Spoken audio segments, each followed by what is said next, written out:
Hello hi. കരഞ്ഞാലും കുറ്റം കരഞ്ഞില്ലെങ്കിലും കുറ്റം.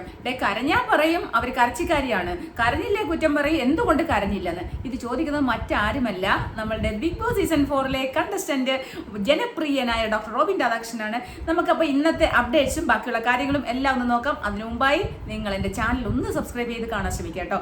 അതുപോലെ തന്നെ നമ്മളെ ലൈവ് അപ്ഡേറ്റ്സിൽ വന്ന് നോക്കണം. അതിനു മുമ്പ് എന്താണ് ചെയ്യേണ്ടത്? മലയാളം ബിഗ് ബോസ് വോട്ടിംഗ്.com എന്ന സൈറ്റ് സന്ദർശിച്ച് അവിടെ നമ്മുടെ സ്വന്തം വെബ്സൈറ്റ് ആണ്, അവിടെ പോയിട്ട് പോൾ ചെയ്യണം.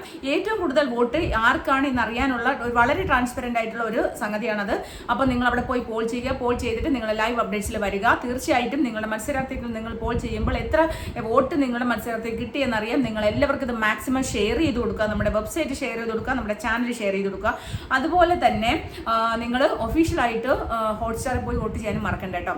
അപ്പം നമുക്ക് ഇന്നത്തെ അപ്ഡേറ്റ്സ് എന്തൊക്കെയാണെന്ന് കാണാൻ. രാവിലെ മോർണിംഗ് ആക്ടിവിറ്റി ഒക്കെ കഴിഞ്ഞിട്ടുണ്ട്. നല്ല ഒരു ലാഫിംഗ് എക്സസൈസ് ആയിരുന്നു. നമ്മുടെ സാബുമാൻ ഒരു പണിയില്ലാണ്ടിരിക്കുമായിരുന്നു. അപ്പോൾ സാബുമാൻ എന്തായാലും ചെയ്തിട്ടുണ്ട്. അപ്പം ഞാൻ ആദ്യം തന്നെ പറഞ്ഞു വന്ന ഒരു ഇൻട്രോ എന്ന് പറയുന്നത് കരഞ്ഞാലും കുറ്റം കരഞ്ഞില്ലെങ്കിലും കുറ്റം. അപ്പോൾ ഇന്നലെ നമ്മുടെ ഡോക്ടർ റോബിൻ രാധാകൃഷ്ണനോട് നമ്മുടെ യൂട്യൂബ് ഓൺലൈൻ മീഡിയ ചാനൽസ് ചോദിച്ചതാണ്, അനിമോള് കരയുന്നതിനെ കുറിച്ച് എന്താണ് അഭിപ്രായം. അപ്പം ഡോക്ടർ പറഞ്ഞ ഒരു കാര്യമാണ്. കാരണം എനിക്ക് ബിഗ് ബോസ് സീസൺ 4 ഏറ്റവും ഞാൻ സത്യം പറഞ്ഞു കഴിഞ്ഞാൽ എൻ്റെ ലൈഫിൽ ഞാൻ ഇതുപോലെ കരഞ്ഞിട്ടില്ല. ആ ഒരു സീസൺ കണ്ടിട്ട് ഞാൻ എൻ്റെ ലൈഫിൽ ഇതുപോലെ കരഞ്ഞു. എൻ്റെ അച്ഛനും അമ്മയും കരഞ്ഞിട്ട് പോലും ഞാൻ ഇത്രയും ദിവസം കരഞ്ഞിട്ടുണ്ടെന്ന് പറയാം. ഇപ്പം നമ്മൾ അപ്പോഴും കരയും, ഒരു ചിലപ്പോൾ ഒരാഴ്ച അല്ലെങ്കിൽ ഓർക്കുമ്പോഴും കരയും. ഇതെന്ന് പറഞ്ഞാൽ കണ്ടിന്യൂസ് ഒരു 60 ദിവസം വരെയും ഒരു 20 ദിവസം കഴിഞ്ഞിട്ട് പിന്നെ എന്നും കരച്ചിൽ തന്നെ കരച്ചു. അയ്യോ കരഞ്ഞൊക്കെ സത്യം പറഞ്ഞാൽ കൺട്രോളൊക്കെ വീർത്ത് കെട്ടി ഒരു പരുവായിട്ടാണ് ഞാൻ ഇരിക്കണേ. അത്രയും കരഞ്ഞ ഒരു സീസൺ. കാരണം ഒരാൾക്ക് വേണ്ടി നമ്മളിങ്ങനെ കണ്ണീര് പൊടിക്കും. അതേ കണക്ക് എത്രയോ ലക്ഷക്കണക്കിന് ആൾക്കാരുണ്ടാവും അല്ലേ. അതുപോലെ ഒരു കണ്ടസ്റ്റൻ്റായിരുന്നു ഡോക്ടർ റോബിൻ രാധാകൃഷ്ണൻ. അത് മാത്രമല്ല ഡോക്ടർ റോബിൻ രാധാകൃഷ്ണൻ എൻ്റെ അമ്മ മരിച്ച സമയത്ത് ജിജി ഹോസ്പിറ്റലിലെ ഡോക്ടറായിരുന്നു. അതുകൊണ്ട് തന്നെ ഞാൻ ഡോക്ടറെ കണ്ടിട്ടുണ്ട്. അതുകൊണ്ടാണ് ഞാൻ ബിഗ് ബോസ് സീസൺ ഡോക്ടറെ ഞാൻ എവിടെ കണ്ടിട്ടുണ്ടല്ലോ എന്ന് ആലോചിച്ചാൽ. കാരണം രാത്രി എൻ്റെ അമ്മ വെന്റിലേറ്റർ ആയിരുന്ന സമയത്ത് ഞാൻ അവിടെ ഇങ്ങനെ ഇരിക്കുന്ന സമയത്ത് ഡോക്ടർ എന്ന് കാഷ്വാലിറ്റിയിലുണ്ട്, എമർജൻസിയിൽ.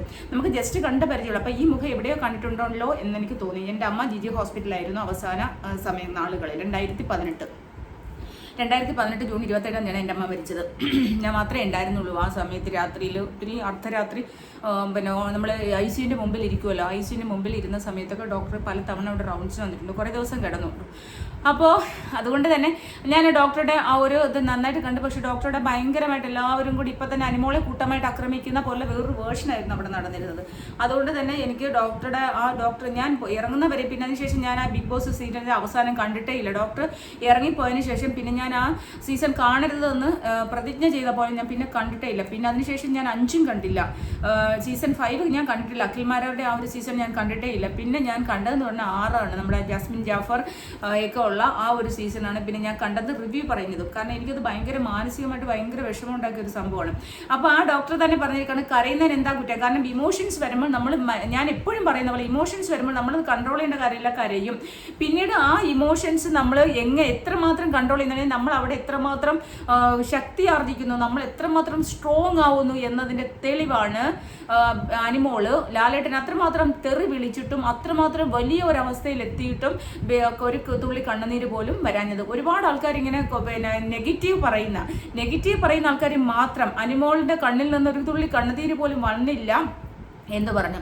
എന്തിനാണ് എപ്പോഴും കരയുന്നത്? 30 ദിവസമായിട്ട് ഒരു പെങ്കൊച്ചിനെ കൂട്ടമായിട്ട് ആക്രമിക്കുന്ന ഒരു സമയത്ത് അവൾ കരഞ്ഞ് ലാസ്റ്റ് അവൾ സ്ട്രോങ് അവളത് ഫേസ് ചെയ്യാൻ പഠിച്ചു. അതുകൊണ്ടാണ് അവൾ കരയാഞ്ഞത്. അത് അവളുടെ ഭാഗത്ത് ശക്തിയുണ്ടെന്ന് അവൾക്ക് വിശ്വാസമുണ്ട്. ഇപ്പം ഞാൻ എന്നെയാണ് വിശ്വസിക്കേണ്ടത്. ഞാനിപ്പം മറ്റൊരാൾ എന്നെ വിശ്വസിക്കുന്നത് എന്നുള്ളതിനേക്കാൾ ഞാൻ എന്നെ ബോധ്യപ്പെടുത്തണം. ഞാൻ ശരിയാണോ, ഞാൻ ചെയ്യുന്നത് ശരിയാണോ തെറ്റാണോ എന്ന് എന്നെ ബോധ്യപ്പെടുത്താൻ കഴിഞ്ഞാൽ അവിടെയാണ് എൻ്റെ വിജയം. അപ്പം എനിക്ക് തന്നെ ഒരു കൺഫ്യൂഷൻ, ഞാൻ ചെയ്ത് ശരിയാണോ, എൻ്റെ കണ്ണിനെ എനിക്ക് വിശ്വസിക്കാൻ പറ്റുമോ, എൻ്റെ കണ്ണിനെ ഞാൻ വിശ്വസിക്കുന്നെങ്കിൽ, എൻ്റെ ഓരോ രോമകുമത്തെയും ഞാൻ വിശ്വസിക്കുന്നതെങ്കിൽ, എൻ്റെ സത്യം എനിക്ക് തിരിച്ചറിയാൻ കഴിയുന്നെങ്കിൽ അതിനെക്കാട്ടി വലുതായിട്ട് ഈ ലോകത്ത് ഒന്നുമില്ല. ഞാൻ എന്നെ തന്നെ വിശ്വസിപ്പിക്കുന്നതാണ് പ്രധാനം. അപ്പം എനിക്ക് എന്നെ വിശ്വാസമുണ്ടെങ്കിൽ ഞാൻ പിന്നെ ഏത് ലോകത്തോട് എന്തും വിളിച്ചു പറയാം. എനിക്കവിടെ എന്ത് സംഭവിക്കാനാണ്?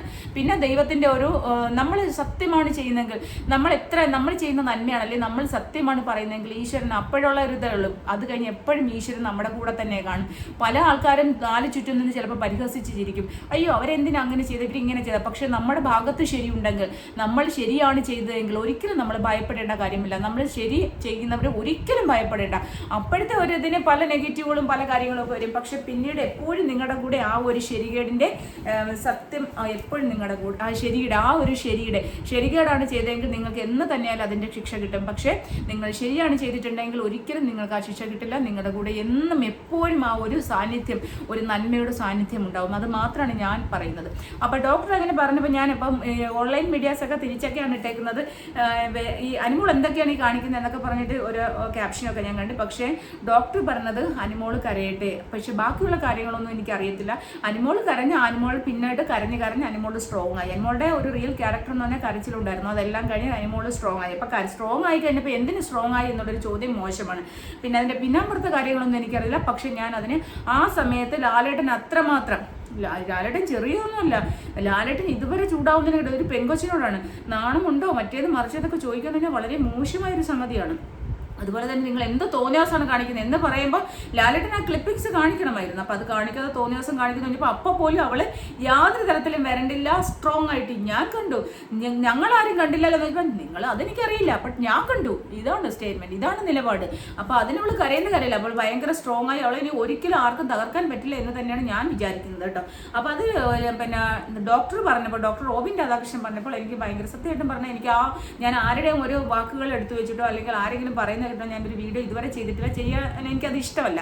പക്ഷെ ഡോക്ടർ പറഞ്ഞപ്പോൾ എനിക്കത് ചെയ്യണം തോന്നി, അതുകൊണ്ടാണ് ഞാനിത് ചെയ്തത്. അത് ഈ ഒരു കാര്യം ഞാനിവിടെ പരാമർശിച്ചത്. ഓക്കെ, പിന്നെ പിന്നെന്താണ്, നമ്മൾ ഇന്നലെ രാത്രിയിൽ അനീഷിൻ്റെ കട്ടിലിൻ്റെ ഇന്നലെ രാത്രിത്തെ ലൈവ് എന്ന് പറഞ്ഞു കഴിഞ്ഞാൽ അനീഷ് കിടക്കുന്ന കട്ടിലിൻ്റെ അവിടെ അനീഷ് എഴുതി വെച്ചിട്ടില്ല, പേര് എഴുതി വെക്കുന്ന ഒരു സംഭവം ഉണ്ടല്ലോ, എല്ലാവരുടെ ഒരു തുണി കിട്ടുമ്പോൾ അതിനകത്തൊരു അനീഷ് എന്നൊക്കെ പറഞ്ഞ് എഴുതുമല്ലോ, അതുകൊണ്ട് ഒട്ടിച്ച് വെക്കുമല്ലോ, എല്ലാവരും ഒട്ടിച്ച് വെച്ചിട്ടുണ്ട്. അപ്പോൾ അനീഷിൻ്റെ ഇന്നലെ ആരോ കീറി കളഞ്ഞത് ആരാണെന്ന് എനിക്കറിയില്ല. എനിക്ക് തോന്നുന്നു നെവിനോ ആരോ ആണ്, നെവിനോ അല്ലെങ്കിൽ ആര്യനും വല്ലതും ആയിരിക്കും, അക്ബറോ ആരെങ്കിലും ആയിരിക്കും. ആരാണെന്ന് എനിക്കത് വ്യക്തമായില്ല. ഞാൻ ഫ്രഷായിട്ട് തിരിച്ചു വന്നപ്പോഴായിരുന്നു. അപ്പം അനീഷ് അവിടെ എല്ലാം നടന്ന് ബഹളം വയ്ക്കുന്നുണ്ടായിരുന്നു, സംസാരിക്കുന്നത്. അപ്പം അതിൻ്റെ പുറകെ ലക്ഷ്മി നടക്കുന്നുണ്ടായിരുന്നു. അപ്പം ലക്ഷ്മിയുടെ നടത്തേണ്ടപ്പോൾ എനിക്കെന്തോ ഒരു അപാകത തോന്നി, ഒരുമാതിരി ഒരു വല്ലാതെ. അതിന് മുമ്പ് ലക്ഷ്മി ഇങ്ങനെ അക്ബറിൻ്റെ സ്റ്റോറി കണ്ടിട്ട് തിരിച്ചു വന്നപ്പോഴും ലക്ഷ്മി ഇങ്ങനെ ഒരുമാതിരി കരയുന്നുണ്ട്, എന്താ ഒരു വല്ലാതെ കരയുന്നുണ്ട്. എനിക്കത് എന്താണെന്ന് എനിക്കറിയില്ല. അങ്ങനെ ചിലപ്പോൾ അത് അങ്ങനെ ആയിരിക്കും എൻ്റെ ക്യാരക്ടർ എന്തോ. പിന്നെ അത് കഴിഞ്ഞ് ആവശ്യമില്ലാതെ അനീഷിൻ്റെ കൂടെ ഇങ്ങനെ നടന്ന് പറയുന്നത്. ലക്ഷ്മി തന്നെയാണ് പറയുന്നത് അനീഷിനോട് നടന്ന് അനീഷിന് കണ്ടന്റ് കൊടുക്കരുത്, അനീഷിന് സ്ക്രീൻ സ്പേസ് എടുക്കുമെന്ന്.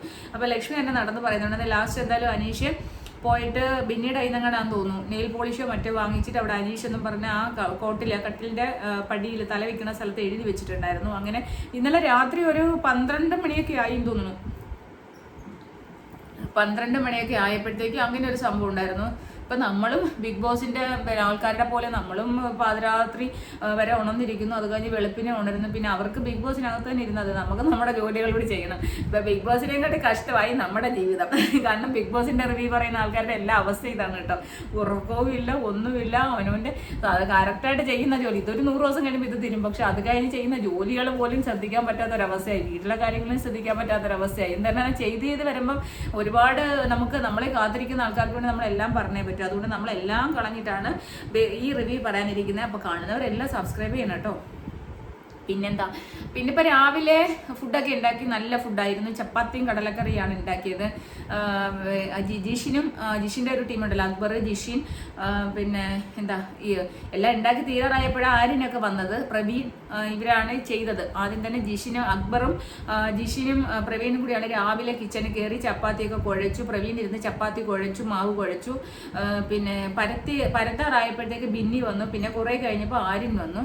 പിന്നെ ആര്യൻ്റെ പാവാടവള്ളി തൂങ്ങിയിട്ട് ജിസേൽ വരുമല്ലോ, ആര്യൻ അതിനാണല്ലോ കിച്ചൺ ടീമിൽ കയറിയിരിക്കുന്നത്. അപ്പോൾ ജിസേൽ അവിടെ വന്ന് നിൽപ്പുണ്ടായിരുന്നു. എന്തായാലും കടലക്കറിയും ചപ്പാത്തി ആയിരുന്നു, വളരെ നല്ല ടേസ്റ്റ് ആയിട്ടുള്ളതാണ് എന്ന് പറഞ്ഞു. പക്ഷേ ജിഷി നല്ല അടിപൊളിയായിട്ട് ഫുഡ് ഉണ്ടാക്കുന്നുണ്ട്, അത് വളരെ വലിയ കാര്യമാണ്. പിന്നെ അതിനുശേഷം അവിടേക്ക് ഇരുന്ന് വർത്താനം പറയുന്നുണ്ടായിരുന്നു. അപ്പോൾ ഇടയ്ക്ക് ബിഗ് ബോസ് അനൗൺസ് ചെയ്തു, എന്താണ് മസ്താനി, പിന്നെ നിവിൻ വന്ന് മസ്താനിയോട് എന്തോ PR-ൻ്റെ ഒക്കെ കാര്യം ചോദിച്ചു.